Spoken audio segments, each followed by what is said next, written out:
25% of the hits on Billboard's Hot 100 chart in 2014 came from a small group of Swedish songwriters. New Yorker staff writer John Seabrook chronicles their work and that of other hit makers behind superstars such as Rihanna and Katy Perry in his book, The Song Machine, Inside the Hit Factory. And he joins us now here in our studios. Great to meet you. Thanks, Steve. This was a real education, I got to tell you, because you know, I kind of stopped following music after Frank Sinatra, and I learned a lot about how these hit makers do their thing. But I want to start with you and your son in your car driving along, and he's choosing the music. Pick up the story. Yeah, he got old enough to sit in the front seat, and the first thing he did was change all the radio stations to his pop stations.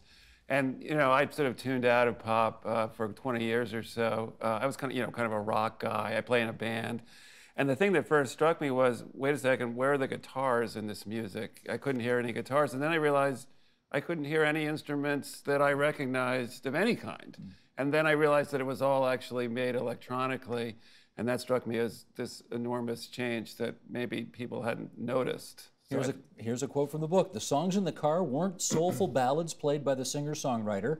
They were industrial-strength products made for malls, stadiums, airports, casinos, gyms, and the Super Bowl halftime show.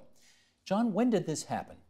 Well, it happened gradually. It really started happening probably in the 1980s, but things really accelerated, I think, in the 1990s, 2000s, really driven by technology. You know, the ability to program music rather than play music, and the advantages that programming offers. I mean, if you think about it, traditionally when you compose a song, you kind of write it on a piece of paper and then somebody has to learn it and play it. But when you make a song on a computer, the composing and the playing happens at the very same time. You don't have to teach anybody to play it because it's already played in the course of making it. So the efficiency involved in that is so attractive that I think it becomes kind of a self-fulfilling prophecy. Does that truly make it different creatively from the music that you and I would have grown up with?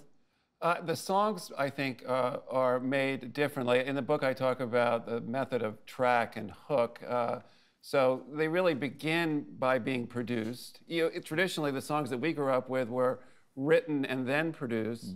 These songs begin with the producer, and then come the melody, and then finally come the words. So the words, rather than coming first, come last, and I think that does significantly affect the content of the song. Flush that out a bit. How does that affect the creative process of what we as listeners ultimately hear? Okay, well, when you think about what a song is and how songs emerged, they really came from poetry. I mean, if we go way, way back, songs and ballads and odes and sagas, they were sung, but they really were meant to communicate a verbal message. But I think over time, the sonic quality of the song has come to be more and more important, and the lyric quality of the song has become less important. So when these songs are made, they come up with very strong melodies and hooks. And then rather than looking for words that mean something, sort of standalone meaning, they look for words that serve the melody, almost the sound of the word rather than the meaning of the word is what they're looking for. And that really is a very significant change. Did you, when you were younger, when you were a kid growing up, would you have put a record on and listened to it by yourself? Oh, yeah. Okay. If this music is meant for malls and stadiums, does that mean that essentially that experience is no longer? No, I think people are they're not maybe putting on records, obviously, and they're not putting on albums. That's a big change, the way I put them on. But they're going on Spotify and listening to playlists of a bunch of different, it's a much more sort of singles-oriented world than it was in my day when it was much more of an album-oriented world. So I was into the sort of complete artistic statement that lasted 42 minutes and had hit songs, but also had jams and, you know, sort of experimental things. I think today it's hit to hit to hit, and you don't have that sort of 40-minute artistry that you had in my day. But certainly a lot of kids are, you know, look at the number of streams that Taylor Swift has, billions, you know, so someone's listening to it. Indeed. I want to mention a few names here, and of course I never heard of these people, and I guess that's the point. Dennis Pop, Max Martin, Dr. Luke. Luke would be a good one. Dr. Luke, and Stargate. These people have written some of the best-selling songs of the last decade, Right. And I suspect, you know, unless you're really, really, really into music, I suspect no one's heard of these people. Who are these people? And interesting, only one of them is an American. There's Swedes and Norwegians. Yeah, so it really started with this guy, Dennis Pop, and the story of my book really starts with him. And he was a DJ in Sweden in the early 90s, 80s, who had this dream of creating a hit factory for American and British groups, which, I mean, there have been ABBA who had done their own music, but there hadn't been anyone from outside the US who had created a Motown-like hit factory for US artists. And he set up this studio called Sharon, and he found this protege named Max Martin, who he trained. And Dennis had some hits with the Backstreet Boys and the early Britney Spears hits, but then he tragically died at the age of 35. But his protege, the sort of Luke Skywalker, Max Martin, went on to, he's now #3 on the all-time #1 hit list behind two guys you probably heard of, Lennon and McCartney. But you know, so here's this guy who's actually made as many hits as the Beatles. For whom? That's the thing, not for himself, even though he's a very good singer and could have been an artist, and actually records all the demos himself and insists the artists follow the demos closely. So, but all the hits, you know, Britney Spears, Katy Perry, Kelly Clarkson, Pink, the last 9 Taylor Swift hits have all been written by Max Martin. And now he's on to Your Weekend, The Weekend. That I Can't Feel My Face was a Max Martin song. So how come? Well, this is another thing, and The Weekend's another one. How come these guys all don't use their own names? Well, that's kind of a disco hip hop thing. I mean, if you go, DJs all have DJ names. Wolfman Jack. Yeah, exactly. I mean, that goes way back. And then in the hip hop world, I've been doing a story about hip hop people, and I realized I need a nickname because they're calling me John. That sounds really weird. I want to be like A+ or somebody like that. What about JC? JC, A+. Yeah. Dr. Loot actually sounds pretty good. You can have that one. That's for you. But it is on purpose that no one knows who they are. Is that right? Well, part of the job of the ghostwriter is to remain a ghost because coming out of in the Sinatra day, it wasn't so much of a smudge on your character as an artist to not write your own songs, and because Sinatra didn't write his own songs, and no one really cared. But when we went through the singer-songwriter era, which sort of started with the Beatles and another Neil Young, another great Canadian, after that, it sort of became part of your bag of tricks as an artist to be able to write your own material. And even though today's artists don't, it's better that we think that they do, because I think it makes the artist seem more important, and it also makes the song seem to connect more because it seems to come from the heart of the artist. So if you think the artist wrote the song, I think it's just a more powerful feeling. So it behooves these gentlemen who do write the songs to remain in the background. And if they do step too far forward and take credit, they often find themselves out of work because the artists don't care for that. But I mean, I guess one of the things I learned from the book, it's not like formulaic songwriting has never existed. I mean, even the Beatles did verse, chorus, verse, bridge, chorus, I mean, whatever. But these guys have got it down to such a science now, and even to the extent of using fMRI machines so they know exactly what part of the brain you can hit with a particular chorus in order to make it irresistible. Talk about that, if you would. Yeah, well, I haven't yet to meet the producer who actually has the fMRI machine in the studio. that could be coming next. But certainly there have been a lot of fMRI studies on brains listening to music that show that there are specific parts of the brain that are activated by music. I think what it is, Steve, is, okay, the hook is the part of the song that is the short melodic phrase that often comes at the chorus that really sort of gets your brain's attention. And I think once you've heard that hook 3 or 4 times, the brain sort of commits it to memory and it begins to anticipate it the next time you hear the song. And so even if you don't really like that song, your brain is waiting for that sort of part of the hook that it knows is coming. And then when it does come, there's a feeling of pleasure, a sort of wagging of the cranial tail, as it were, that comes from that particular hook as it hits. And I think that's why these songs become sort of embedded in your brain. And the designers of the songs know that. And so the more hooks you can put into a song, the better. So I think if you compare a Backrack David song like Raindrops Keep Falling on My Head from the 60s, that has a flowing progressive melody that leads you sort of through the song gradually. The songs we're talking about here hit you with a hook right away, and then they keep that hook repeating. So it's not a progressive flowing melody, it's more of a repetitive kind of again and again type of experience.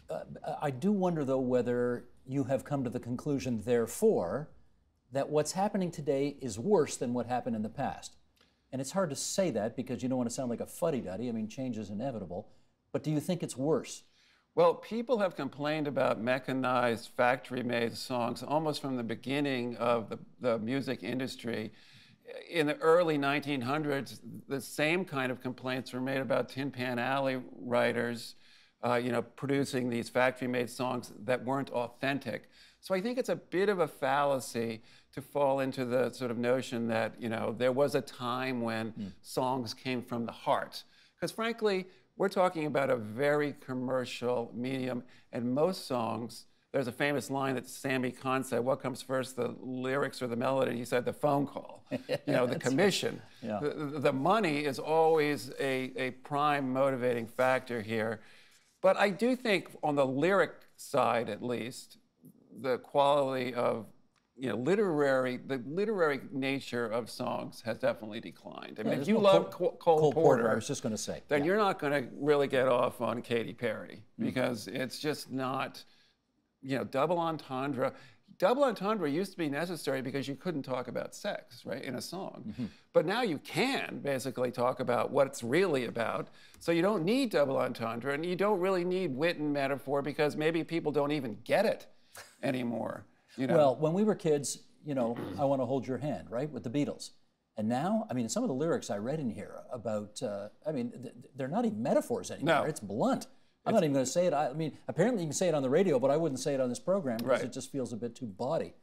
Anyway. Right. That's the thing that's changed, is that all the literary devices that, as a writer, I delighted in listening to songs have basically gone out the window. And it's partly because the people who are writing these songs don't even speak English as a first language. Well, that's it. Why are they from Sweden and Norway, so many of these people? Well, actually, and in this weird, perverse way, it's an advantage because I think if your English is not your primary language, you tend not to worry so much about wit and metaphor because you don't really think that way. And you actually listen to the sounds of the words as much as you listen to the meaning of the words. And you fit the sounds to the melody, and that seems to augment the power of the hook. It's the words contribute to the sort of overall sonic impact. And if it were too clever, it might actually distract you from that sort of emotional sort of hit that the hook delivers. So today, when we see, if you look up on the internet because you hear a song and you want to find out, I wonder who wrote that. And if the person who sings the song, if their name is listed in the credits of one of the writers of the song, do we believe it?